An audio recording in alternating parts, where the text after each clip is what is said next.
Welcome to Protea Conversations, the podcast where leadership in business and accounting isn't just discussed, it's explored.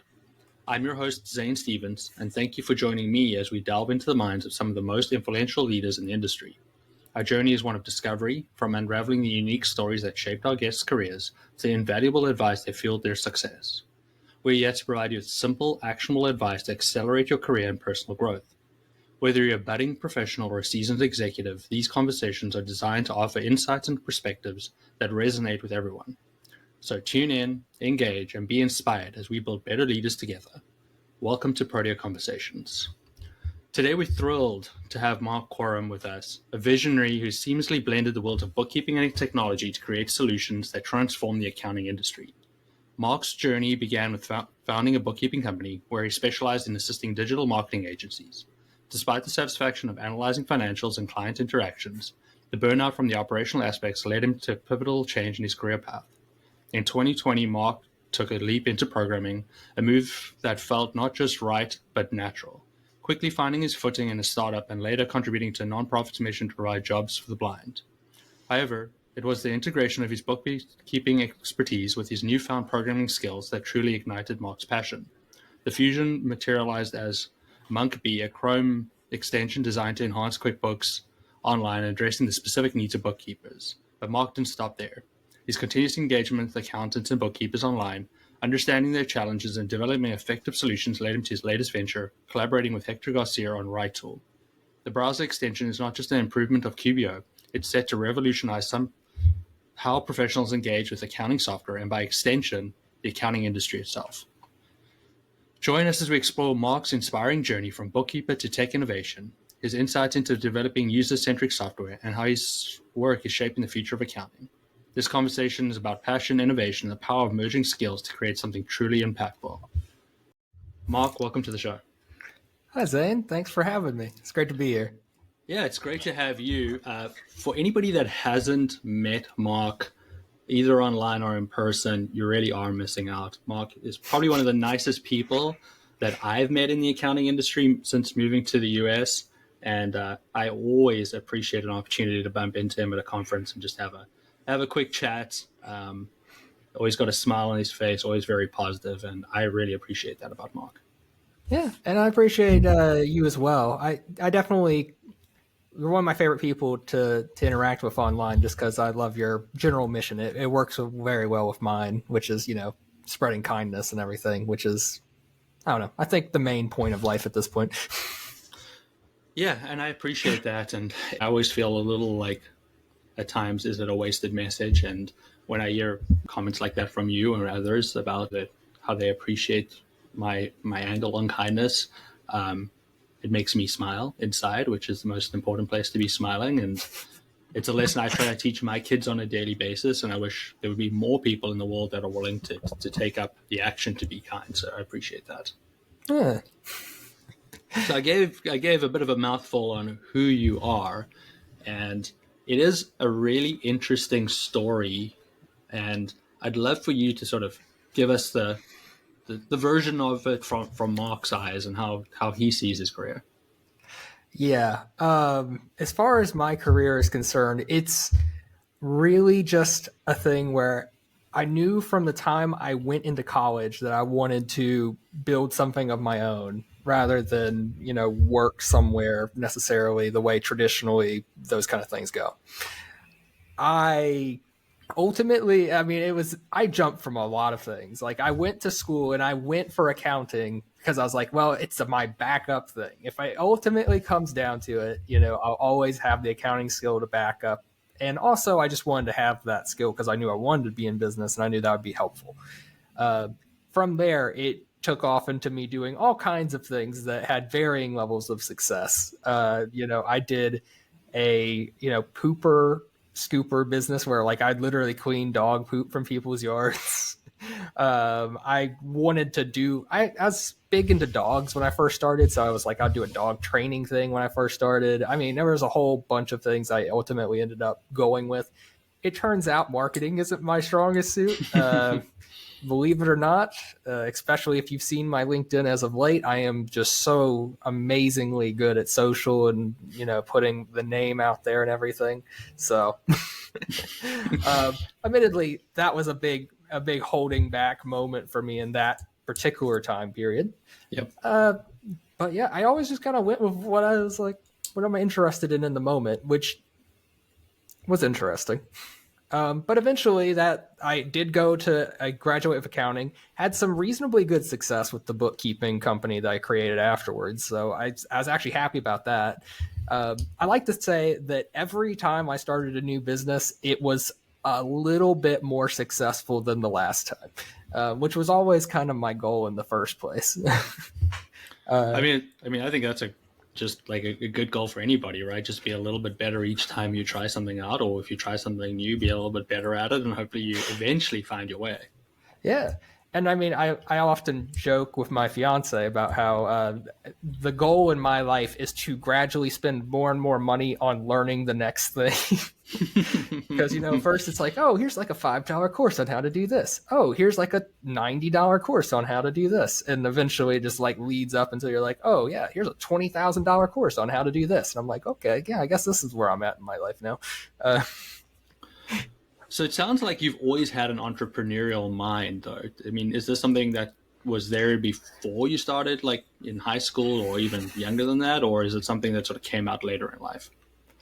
I think I always appreciated the entrepreneurial minds of others. Like, I mean, I always appreciated there's this one person in my high school who would go around selling candy. I don't know why this is a thing so many high schools have in America. I don't know. But this guy just went around selling candy. I love supporting that business. He was doing great things. I was great friends with the guy. But I mean, I never really, when I was younger, like had any plans for myself other than being creative from the perspective of like, oh, if I put these two things together and then I put it out there, it's like it could be something better. I don't know. It's kind of hard to explain. But I had more of an inventor mindset when I was a kid, and now I have more of a business owner entrepreneurship mindset. It's interesting. We all have that one person, like in high school, that was always wheeling and dealing and trying to do something. A lot of them started with candy and moved on to harder products, and for sure. My brother was that person. He would sell anything, Yeah.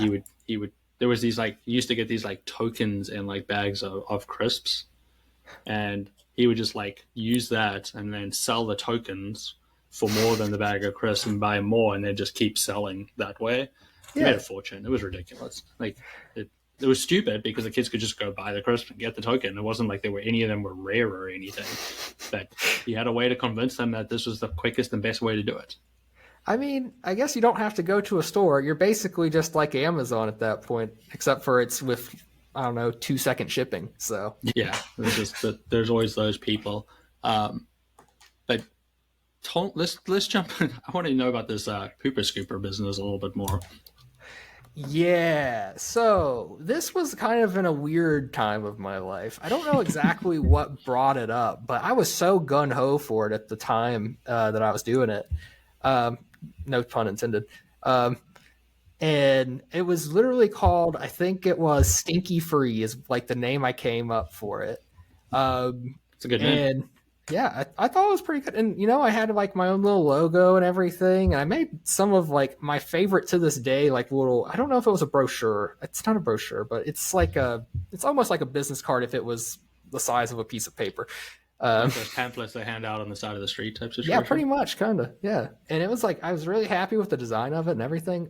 But yeah, I learned all about, the different ways of disposing the poop. I learned about how you could like literally distinguish if like a dog had some kind of illness from their poop. Like, so I was like, I could actually help you if you, make you aware of anything that might be wrong with your dog. And then also it's just good for, the real reason I did it is because of the fact that I had grown up with many friends who had dogs, and I absolutely hated playing in the backyard with friends who had dogs, only because of the fact that it's like you're literally going around a minefield whenever you're doing anything. And so I was like, this is my passion for hating dog poop mixed with the fact that I literally don't mind touching dog poop. I mean, obviously not with my hands, but you get the point. Like, I don't mind dealing with it. It wasn't really an issue for me. So I was like, this could be an interesting mixture. I mean, there's definitely a market, right? I know when my parents, growing up, my parents had dogs and it was my least favorite chore. I'd do anything but pick up the poop. Like it, I mean, again, I don't have a problem picking it up. I just thought the idea of having to walk around and pick up after it was ridiculous. That's why I'm a cat person now, because they're much cleaner and easier to deal with. Yeah, there's something meditative about going around and just meticulously looking at the ground for any sign that you can of poop to pick up. So I don't know. Who would have thought an analytical brain would be meditative by the idea of picking up poop? But here we are. Honestly, you'd be surprised how many things I can kind of turn into a meditative process. I mean, I can be doing pretty much anything, and eventually my brain would just be like, I'm just going to turn off now and just work it. So, well, it's amazing skill set. So, was this poop business before or after the accounting studies? Oh, this was way before. Well, not before the accounting studies, to be clear. Yeah. It was probably in like the second year of college, maybe. Maybe like 1.5. But yeah. Okay. But I mean, that's a good way to use your time while studying at the same time, getting an accounting qualification. We all have to work at some point. They got some bills to pay, right? Yeah, and you know what's funny about that is, looking back on it now, I have mixed feelings about my general quest for entrepreneurship when I was in college, because the way I put it is this. In a way, it would have been nice if during that time period when I didn't really have to worry about money so much, is if I just spent more time just like being present and in the moment with like, my girlfriend at the time, and just everything that we did, instead of thinking while I was in all these places like, oh, how can I do better with my business XYZ? Okay. If I was actually in the moment enjoying it, how would my life have been better in that way? But honestly, I think life is more fun when you have a little bit of stress. I don't know if that's a hot take or not, but I think there's something to be said for when your mind has something it's kind of working on in the background, as long as it's not like the kind of stress where you're like, I don't know if I'm going to be able to feed my kids, next month. That's a different kind of stress. I'm not talking about that. I'm talking about when, there's just a little bit of things in your life that give you just the tiniest bit of anxiety, make you feel alive a little bit. No, I think there's a lot of truth in that. There's good stress and bad stress, and if you can fill your life with good stress, that stress that keeps you driving you forward, I think that's a good thing. Yeah. So I try not to, look at it from the perspective of I kind of wasted time. I think of it more as like, I tried something. Sometimes it worked. Most of the time it didn't. Let's be very clear, but that's okay. That's what life is. It's a series of experiments. No, for sure. So talk to us about, you mentioned that you decided to go into accounting because it was a backup plan. Like seemed like a good place to be if something else didn't work out. So what was the thought process behind that? I know it sounds like when I say it's a backup plan, it's like, oh, I wouldn't have been, I was like, this is not something I want to do, but I'll do it just to grit my teeth and make money. I think that I have one of the weirder nice things in life in terms of a skill set, which is I can basically be happy doing pretty much anything.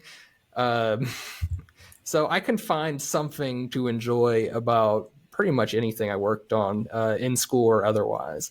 So, with accounting, it's kind of beautiful in a way. Like it's a thing people kind of, I don't know, kind of laugh a little bit when you're not an accountant. They laugh at it a little bit, but no, there's a little bit of room for creativity. There's a little bit of like, the way that things balance all the time, and you have to kind of like really figure out how to make everything balance exactly the right way, at least when you're first starting. Once you get into it for a while, you kind of, it's like, oh, it's just something I know.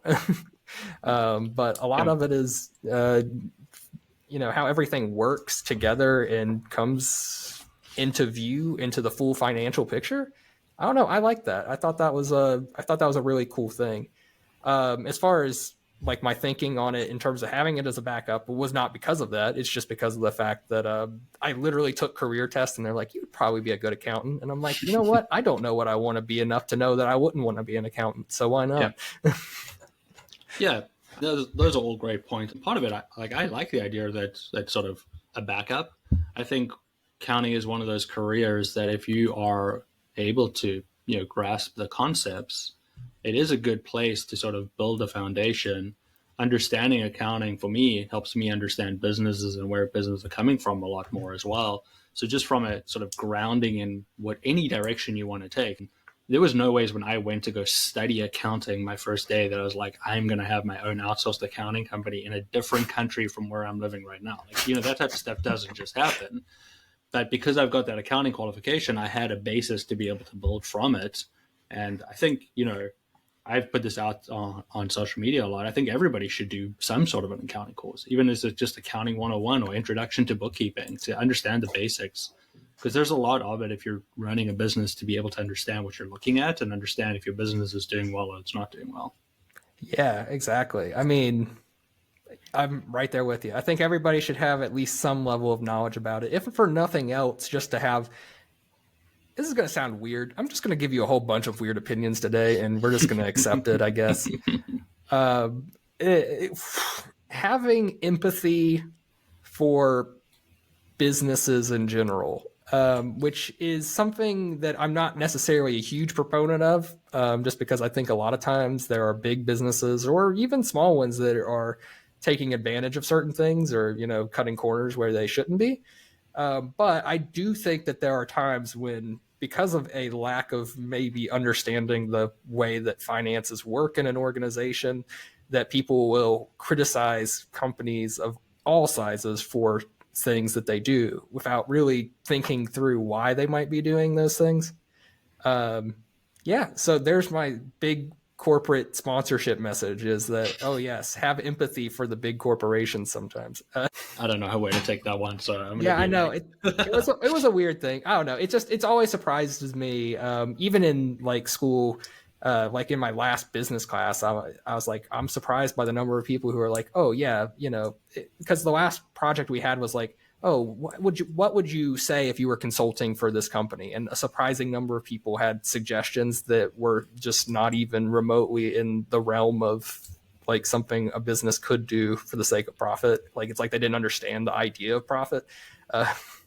So yeah, I mean that is always a tricky portion, right? Big ideas don't necessarily equal profits, and if you don't have profits, your big idea is not really worth much. And not in terms of just the monetary value, but it can't go anywhere, because if it can't sustain itself, then who cares if it's a big idea or not? It will fail eventually. Yeah. So you went and got your accounting qualification, and then you started your own outsourced accounting company in 2017. Oh God, don't say that. 2017. Oof. That's simultaneously, it feels like that was longer ago and shorter ago than it maybe deserves to be. Well, I guess that's how time goes. We did have this worldwide event that sort of wiped out 2 years from all of us. So it's probably not back as far back as you think it is.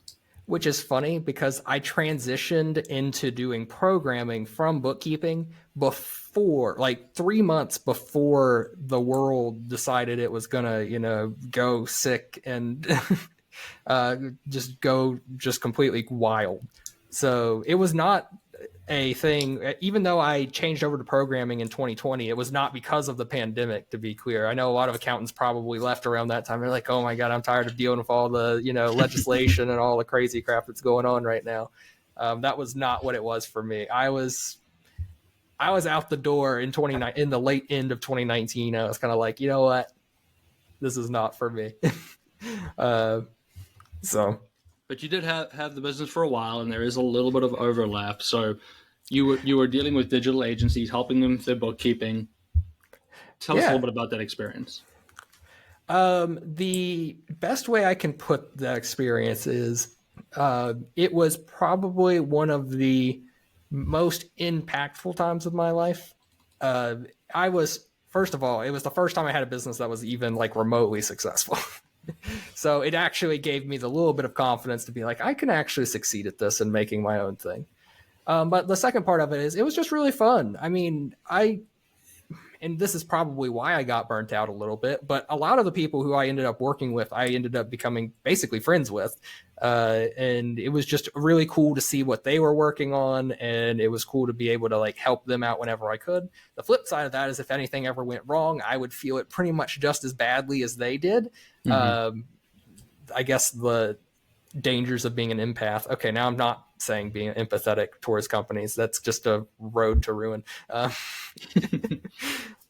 no, it was a really fun time. It was great because of the fact that I got to see kind of how they work, how they networked with people, and honestly just kind of get a good idea of like marketing stuff in general. Because let's be honest, again, I've never been a great marketer, but I've always been just so fascinated with it. So it was really cool to be able to see that. But in terms of, I guess, real full life lessons from it, other than the fact that I've learned how to fix every kind of bookkeeping mistake you possibly can, admittedly, because I made them, not because my clients made them, but because there'd be some kind of mistake that gets made and I'd be like, crap, I got to fix that. And I got really good at that part. Not to say that I had mistakes all the time, to be clear, but well, it just happens. Just a little insider knowledge for people out there. The best accountants are the ones that have made the most mistakes because they've learned how to solve them.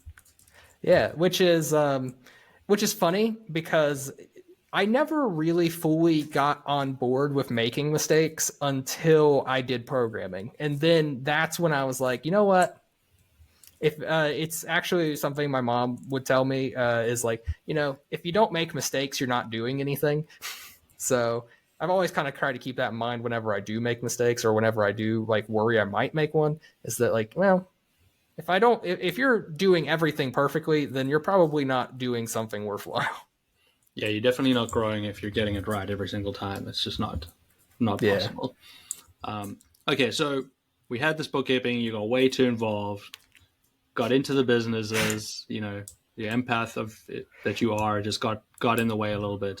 And somewhere in 2019, you decided, I love programming. Let's see where this career could take me. Honest to God, that is not how it went. Jeez, I tried to summarize it. You're like, nope. Well, I mean, it was mostly accurate, except for the fact that I'm like, I love programming. Honest to God, I didn't even know anything about programming other than the fact that I thought, you know what? It looks cool. And I was kind of in a weird point where I wasn't really sure what I wanted to do. And so I tried it by just literally throwing $20,000 at the problem, which is always the smartest financial move and something your accountant will always tell you to do. So I learned that. I did like a programming boot camp thing that was really good. I loved it. It was great. But I came out of that and it was very clear that I had a natural kind of instinct for programming, which makes sense, I guess. I'd always kind of overanalyze things, so I guess it makes sense that I would have a programming mindset. And it just worked out from there. So there was a very real chance that I went into programming and just like dived into it and didn't like it. That's a world that exists somewhere. Yep. That's a universe that we could go. Yeah, exactly. The interverse and figure out what it looks like. So if it makes it seem like I went into programming because of the fact that it was like something I really wanted to do. It was more of like a kind of a whim at the time that just really worked out. In fact, I oftentimes tell people that I am probably the least techie programmer you ever did see. Technology, I find very cool to work with, and I like looking at code. However, I also hate technology with a passion sometimes. Like it's almost always likes to mess with you in some way, shape, or form. I think we all know how that feels when technology just for whatever reason wants to either break or do something weird that you didn't ask it to do. It happens more often than I would like, and it has for my entire life. So I've always been a little bit like, whenever I get like those really like technical manuals, like, oh, do this XYZ thing to get it to work. I would always be like, this is awful. I hate this. So make that what you will. And now you're the person writing those technical manuals. Exactly. Other people going, gosh, I don't want to do that. Yeah. But hopefully, that's why I make videos and also try to do whatever I can to make it so you can see what you're doing rather than just reading it. Because I don't know, for me, reading technical manuals or whatever is just not worth the time. As somebody who tries to do everything without reading a manual, videos are always helpful for me. Yeah. So I appreciate them. I did a little bit of programming in high school as well as while I was in college, and I enjoyed it as well. And part of it is just that it came fairly naturally, and I've always thought that you're sort of using the same part of the brain as an accountant. Like there's a lot of problem solving that goes into it. I mean, I know it's totally different, and I quickly realized I was out of my depth by the guys who really got it. The people like yourself that are just supernatural. I was like, I'm just going to be their lackeys the rest of my life. Like I'm never going to be the person making any decisions. But would you say there's some similarities in the thought process, the problem solving? Honest to God, I have many times said that I think accountants and programmers are probably the most closely related jobs I can pretty much think of. And maybe that's just biased because those are the only two jobs I've really ever done like in significant margins. But I mean, it's crazy how much of an overlap there is in terms of like, honestly, if you're programming for something, unless you're doing something that's like engineering kind of programming, which is some people do, but I think most people are not. But for the most part, if you're programming for a job, most of the time you're working within companies and you're trying to make something more efficient or effective. And in order to do that, you need to have actual knowledge of what's going on in the company in a way that the only other, I think, job role that has the same level of needing to be aware of all the different aspects of a company is accounting. I don't think there's anything that really has quite the same level of necessity to understand all the facets of a business in order to make something great. Like, again, I wouldn't be able to make a extension that helps with QuickBooks Online very well if I didn't know very much about QuickBooks Online. Like, it would hamper my ability to make something. And I think that's a big thing. And then there's just the analytical side of things. In accounting, your problems tend to be a little bit more repetitive in nature. But to the same point, you still are figuring out problems all the time. And same thing with programming. It's just that every time with programming you do it, it's usually a new problem. It might be slightly similar in some ways, but most of the time it's kind of a newish problem. Yeah, I mean, I think accountants and programmers are all trying to solve the same thing, which is stop a repetitive mistake from occurring. So, there's another little overlap in the two. But a great segue that you put in there, obviously you have created this amazing tool for the accounting industry. So let's just get into that. Like, where did you come up with this idea that this extension was needed? So this is actually kind of an interesting thing. It wasn't 110% my idea. It's more like a 50-50 thing. I have a person who I worked with in programming, like for my first programming job. We got along really well. And after I got laid off because it was a startup and they, had the ups and downs that a startup does have. Yep. So he reached out to me and is like, man, yeah, I still want to work with you and like, let's do something. And we kind of like threw around ideas and worked on things until eventually I'm like, you know what? I want to work on something that was an idea that I had for QuickBooks Online. It's very simple at the time, which is that in QuickBooks Online, for whatever reason, you can't just schedule an invoice to be sent out on a later date. You have to like schedule it as like a recurring invoice or something like that, and then have it occur only one time. And I was like, well, let's build something that just fixes that problem, and then we can also fix any other problems that I had when I was in QuickBooks Online. And from there, my business partner was like, you know what we could do is make this a Chrome extension. And I was like, oh my God, yeah, that's a crazy, like, that's insane. Like, I don't think he realized at the time just how much I love the idea. But from the moment he mentioned it, my brain was like freaking off to the races. Like, I was having like 50,000 thoughts in my head about things we could do to like, that an extension could do that would make life better for people using QuickBooks. Mm-hmm. And I mean, I can't even begin to tell you how happy I was with that idea. So it was not entirely my idea to make an extension. I did want to work on something for QuickBooks Online. Yep. But once he said that, I'm like, oh my God, because my brain immediately went to the fact that, I like the fact that there was like, oh, pay with bill.com or something like that inside of QuickBooks. And I'm like, well, what if we and ironically, this is where my head was at the time being. My head was like, what if we could kind of add that functionality, but for different apps? So instead of having to go from like screen to screen to screen when you have 50 different apps in whatever stack you have, you could have everything be in QuickBooks Online at one time. And that was my original intention with that. That's not how that ended up going. But God, I can't believe I to this day remember the conversations I had with my girlfriend / fiance now. About like just how much I could see in the future, like how much that would change everything. And I'm super blessed in the fact that so far it's actually working out kind of that way. Yeah, it's incredible, and it's obviously a tool that many people love to use. And whenever I've seen Mark around and people talk about his tool. Sometimes they don't know who he is, but they'll still talk about his tool in front of him, and but it's made a lot of people's lives easier what I love about it, it's really just simple stuff. It's like, why does this stupid freaking thing not do the simple task? And Mark basically went, yeah, it doesn't. Let's fix it. And Yeah. I love the concept of just like fixing easy things. Like that is amazing. Yeah. And I obviously say that facetiously. I'm sure like I could never program behind it. It's incredible what you're doing. But the concepts that are the mistakes, it is the most like, really, QuickBooks? You didn't want to just do this for us? Yeah.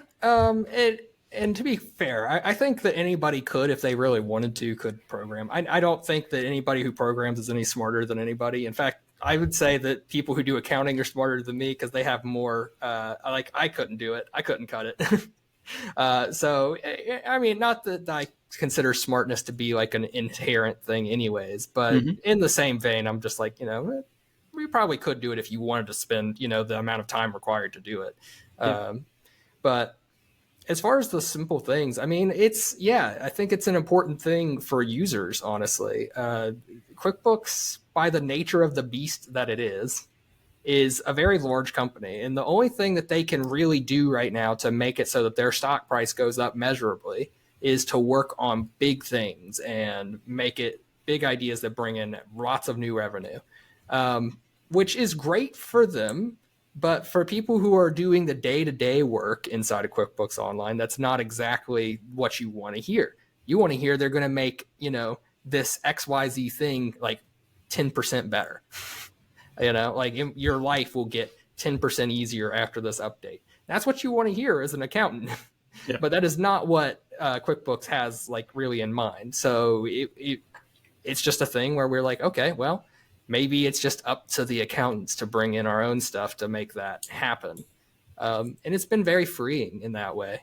And also, because we're not associated with QuickBooks, we have some freedom to do some fun things that, they wouldn't be able to put in their program no matter what they wanted to do anyways. Like we literally put in a thing that allows people to change like the color of things in their bank feed so they can see if something's a rule, a paired transaction, or a match without having to like read it. You could just see based on the color system and immediately know how to do that, which was an interestingly small request, but I mean, still some people find that really helpful, and that's not something QuickBooks would ever really probably put into their program, even if they were focused on small user improvements.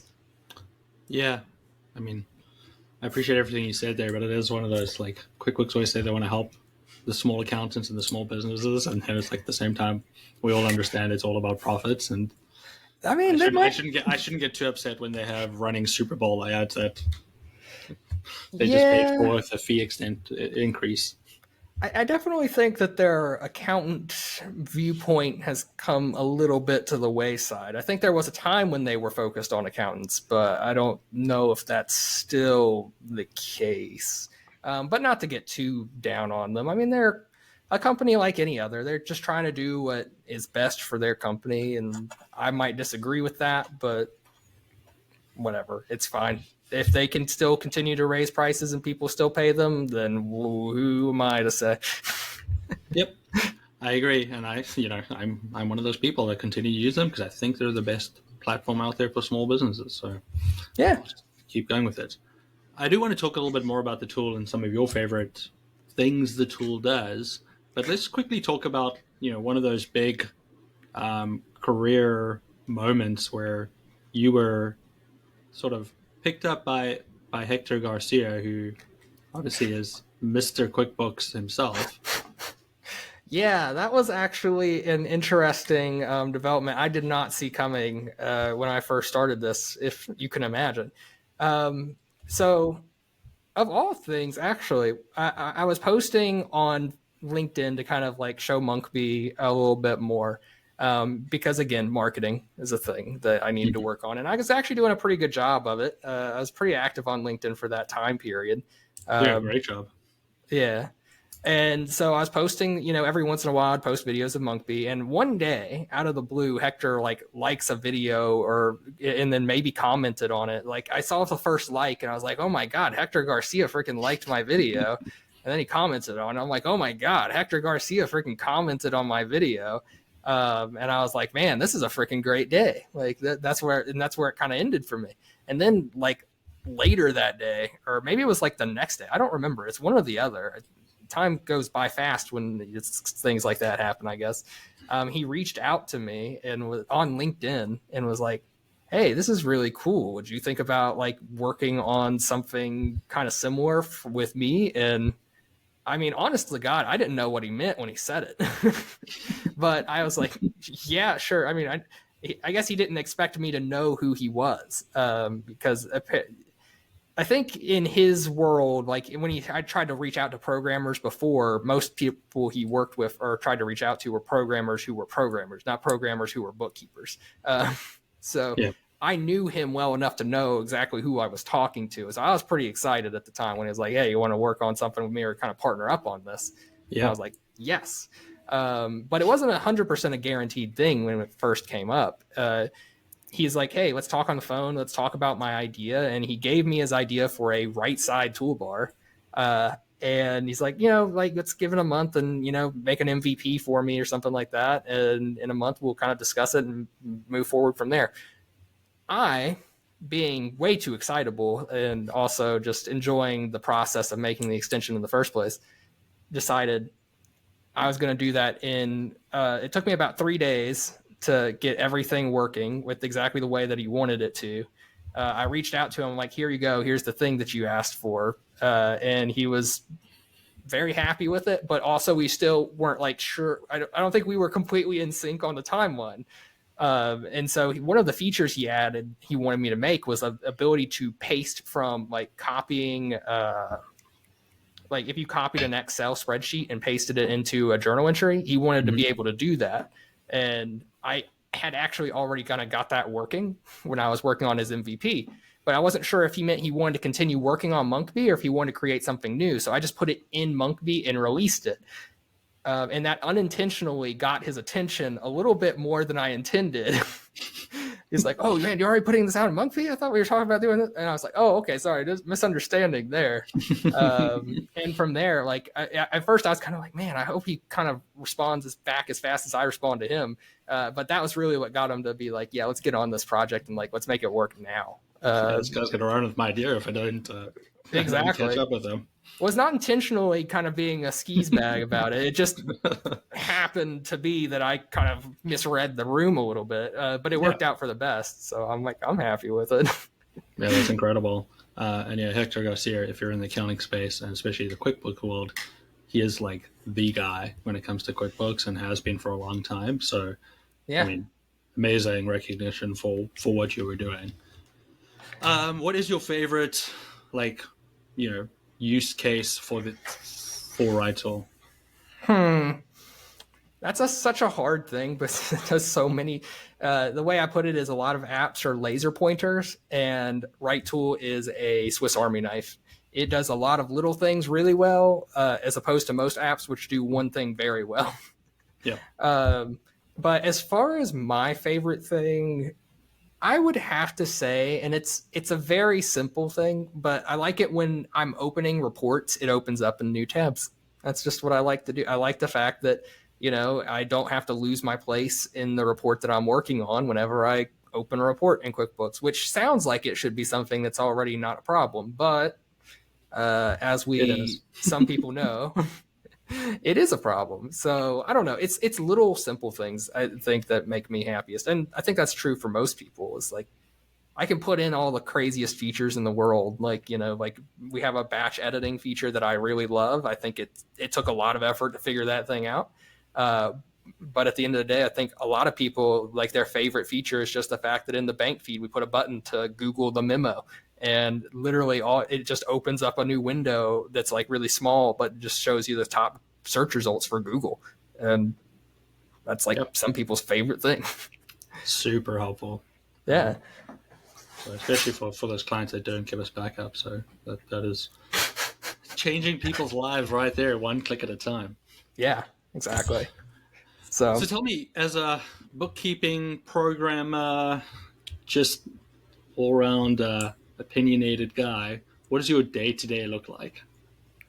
Honestly, my day-to-day is pretty much as close to perfect as I can get it without, being, I don't know, drugged up or something like that. I get on in the morning. I've officially hired like my best friend. I was able to hire him to help him kind of like learn programming at the same time. So it's kind of like a two birds with one stone. Actually, it's like three birds with one stone. Like, he just had a kid, and his old job was super stressful and everything. And I was able to kind of provide him with a new job and also help him learn programming, which is kind of a hard industry to get into nowadays. So we now get on a call in the morning. I kind of show him what, needs to be done. And then we just kind of work on stuff all day. And it's really fun. And I get to just, be his little blocker, if you know what I mean. Like, I block all the things that I have to deal with, like support issues or anything like that. I get to just deal with that, and he gets to program. And that's kind of just the ideal way of working on things. And I get to work on things, program still too, to be clear. I just work on slightly larger picture things, sometimes slower than I would like, but that's how life goes sometimes. But yeah, I mean, that's pretty much how I spend my days. I'm not doing too much in terms of marketing or anything like that, except for getting on calls that I like to get on, like this. And even that, I mean, I would do this even if it wasn't related to Right Tool in any way. So yeah, it's pretty freeing. Just working on whatever the issue of the day is. That feels like a good way to spend your life, doing something you love, and working on the bigger picture stuff is always nice as well. Yeah, I mean, I quite honestly could not be much happier than I currently am with how everything is. Well, life's going well at work, and you've obviously got Jessica and your engagement there, and the pending marriage in the future. Yeah, eventually that'll happen. She'll eventually get you to make it official, right? Yeah, I mean, it's just a matter of planning. It's if there's one thing I might be my one weak point might be planning in general. I am very much a person who goes by the feel of things more than the plan. Well, you're talking about life being pretty great right now, and you're being super happy, but I'm sure along the way there's been some challenges. So what was your biggest challenge getting to where you are right now? I mean, I think the biggest challenge was probably making the decision to go into programming.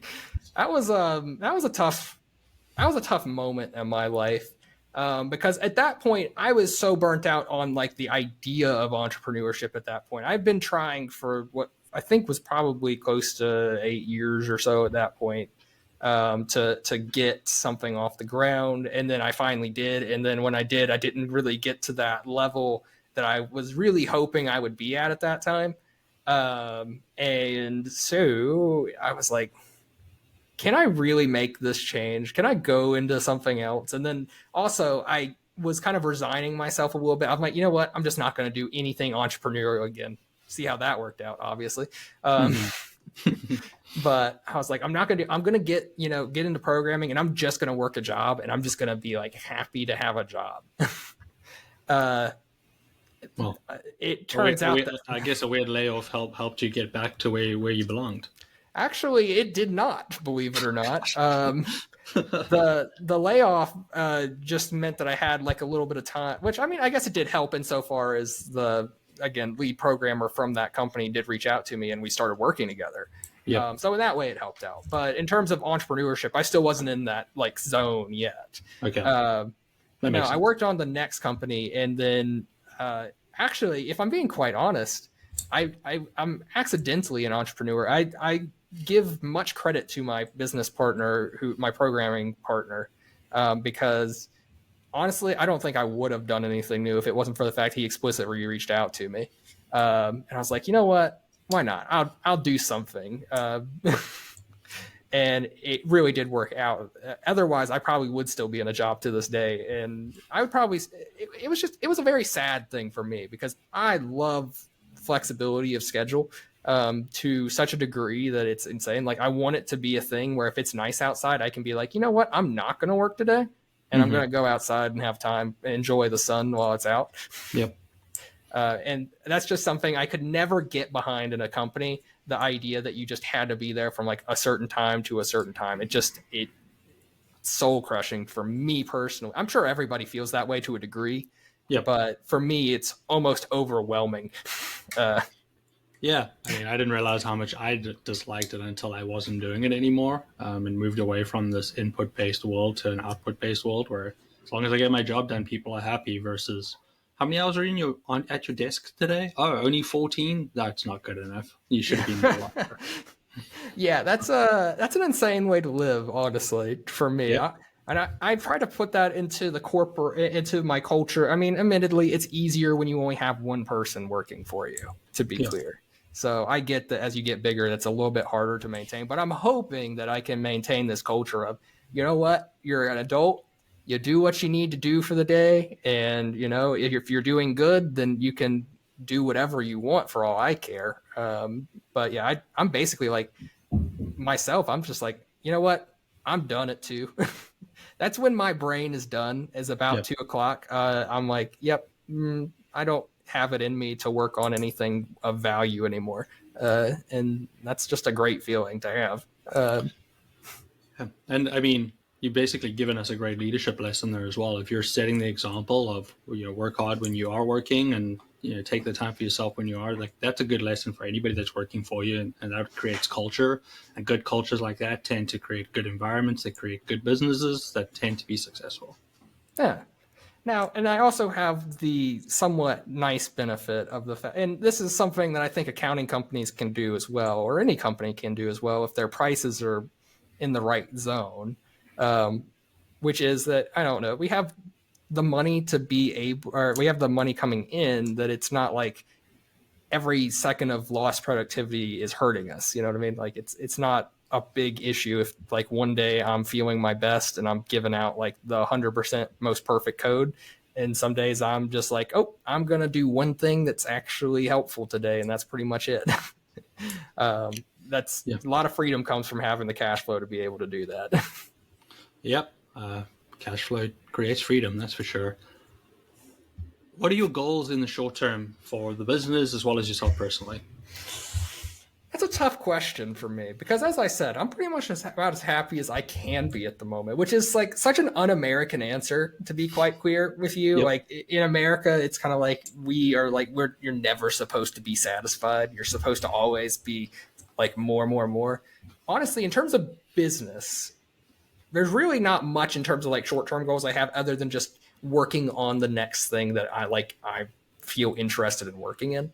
As far as personal life, I guess I would like to be a little bit more. I have no excuse for this. I should do it. I should probably work out more and generally be a healthier individual. I would love to not be sick every month of the year somehow. Ever since I started going to conferences, apparently my immune system has decided it wants to die. So I would appreciate it if I was no longer going to be sick every other month, but that's a separate issue. So I don't know how I'm going to achieve that goal other than not going to conferences, but that doesn't seem like that's a short-term thing I'm going to do. So Yeah. I mean, it is a pity. Unfortunately, in life, we have to be around those filthy animals that are human beings. So, gonna have yeah. to find some other solutions to that. Mark, what is a piece of advice that you'd wish you'd gotten earlier in your career that would have helped you along your path maybe a little bit quicker? Honestly, I don't think there's any advice that would have that I can think of that would have made my journey any necessarily quicker. Maybe I would stress out less if I knew that, generally speaking, and I don't know, maybe this is super privileged. I'm just going to say it. This might be a super privileged piece of advice. But generally speaking, things will eventually work out in some way, shape, or form as long as you keep trying. It's when you give up, but it's like doing anything at all that you kind of lose progress. But I mean, I would say everything I've worked on in the past that failed had some form of version of it that ultimately led to where I was today. So yeah, the advice is, if especially for people who are younger, it's easy to get disenfranchised by the fact that you don't just start off at the spot where your life is just like in a good situation. You have to admittedly put a little bit more time and effort into it than maybe we would prefer, but it will eventually pay off as long as you keep putting time and effort into valuable things. Yeah, So that's fantastic advice. A lot of people just need to slow down and be where they are right now rather than trying to be where they think they should be. yeah. And that can really help you learn lessons from the situation you're currently in, and they all help along the way, stack on top of each other to eventually build success. And in Yeah. your case, happiness that I wish we all could have in a satisfied life and in a great place. Yeah. I mean, the dream is that everybody could be. I mean, that's honestly the thing that makes me the least happy in the world is the fact that not everybody is as happy as me, which makes you kind of think about that a little bit, and you're like, well, that's a weird way to think about it, but No, it's a great place to be, and I am jealous at the same time. Really, really happy that you're in that position, and just hearing your story, which is just all over the place and up and down and all around. It's amazing that you were able to find the way, but it just shows that no path has to be linear. We're all going to have our own twists and turns along the way, and we should just enjoy the journey. yeah, that's definitely my general takeaway. Can you share something with us from your personal life, just so that the listeners get to know who Mark is a little bit better? Yeah. So just the thing about me to know is that my personal connections are pretty much the most important thing to me, both in terms, I think, of like monetary value and in terms of happiness value. Like I make it for me, I have to make a very scheduled thing where on like every Tuesday I go over to my parents' house to like cook for them and, play board games and stuff. I mean, that's just kind of like my general like best thing about my life, maybe even is just the ability to kind of like still interact with the people I care about. So if you have anything at all in your life, and it doesn't have to be family, but just somebody, just try to make sure you have a scheduled way of interacting with people you care about, because otherwise you will never do it. Otherwise, if it's not scheduled, at least if you're like me. Yeah, no, I think it's true for everybody. We all have those friends where you're like, oh my word, it's been years since we've seen each other, and that's just because we haven't made the effort to see them. Yeah. You mentioned board games. I know you guys are big into the board games, and I believe you were just at a board game conference, correct? I was. That was where I got my most recent illness. Conference. I mean, I can imagine there's a lot of people sitting around breathing heavily, playing games, so that could happen. Yeah. Do you have a favorite board game at the moment that you're playing?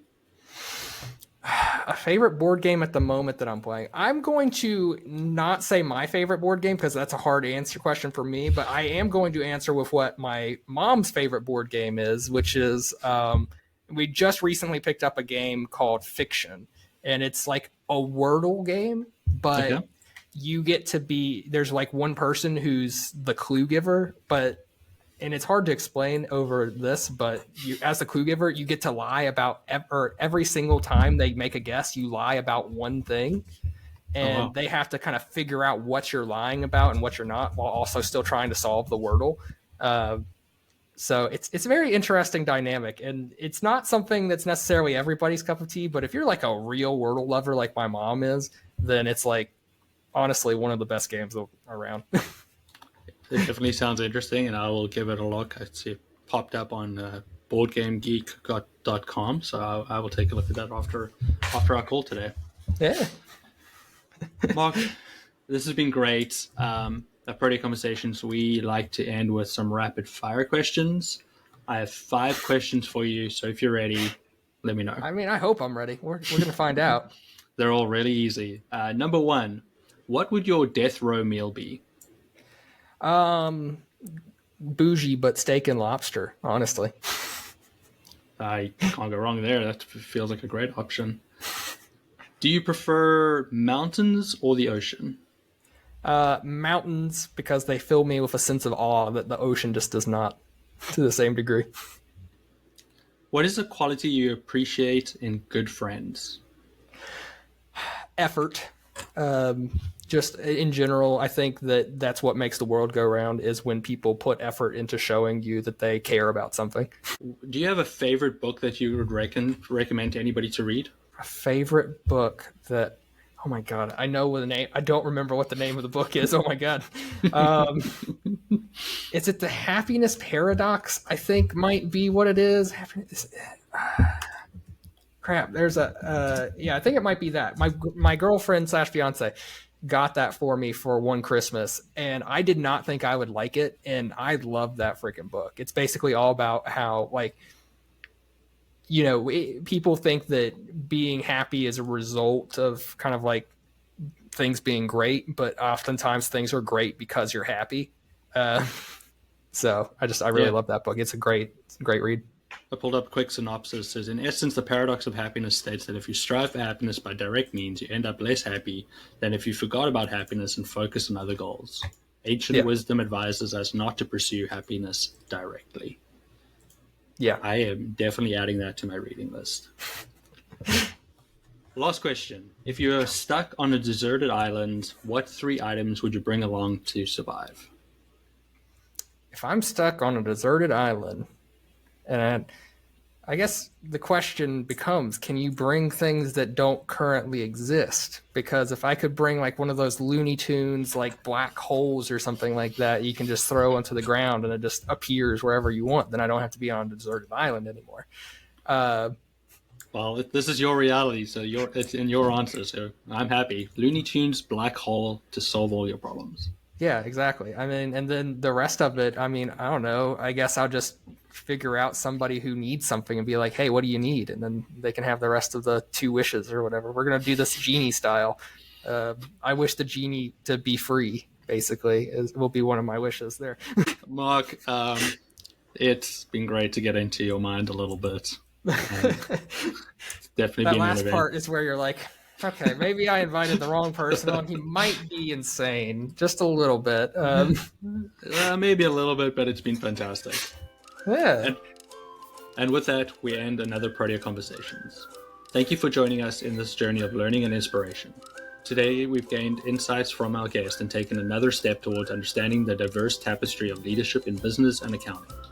Remember, each conversation is a step towards the positive transformation of business leaders. We hope our discussions have given you the valuable takeaways to apply in your own career and life. Don't forget to subscribe to Protea Conversations on YouTube and Spotify so you never miss an episode. We'd also love to hear your thoughts and experiences, so connect with us on social media channels. I'm most active on LinkedIn and would love you to join the conversation. Join us next time for more engaging stories, advice, and conversations that matter. Until then, keep striving for excellence and embracing growth. Thank you for listening, be kind, and goodbye from Protea Conversations.